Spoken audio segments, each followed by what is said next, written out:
we don't know what a lot of the songs are saying in The Lion King. Oh yeah, that's right.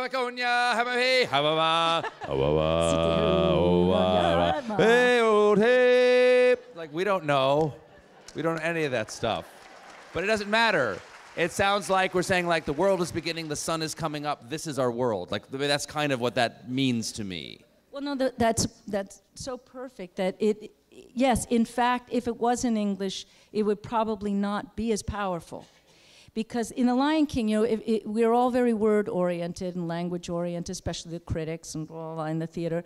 And so they think that you couldn't possibly get emotionally involved in something until there's content and story. But there is not one person that who's ever talked to me, I'm sure there are a lot who don't, who doesn't say to me, I cried, I don't know why I cried at the beginning of Lion King. And it has a lot to do with just the way you sang that first note. You know, na, na, tsigonya, you know, that first thing, and the sunrise, and the fact that the theater comes alive.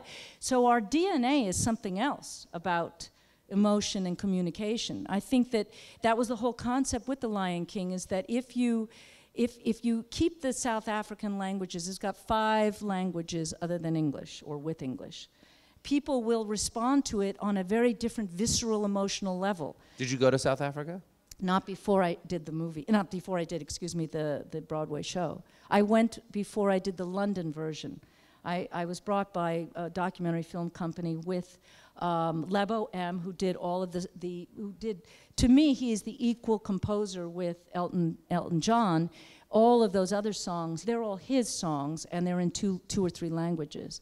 So we went to Soweto, we went and saw where that choral singing comes from.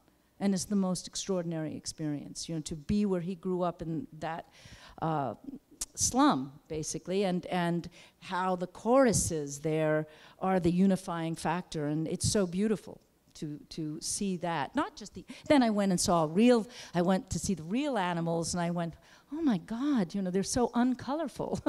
They're all brown and gray. Can't anything be done? Yeah. Colorists. You got the sunset right, though. Yes, yes. I went over a few years ago, and I went, oh my God, Julie Taymor got that sunset perfectly. Because it does. It feels like the sun does collapse and almost spread out as it hits the horizon. Extraordinary.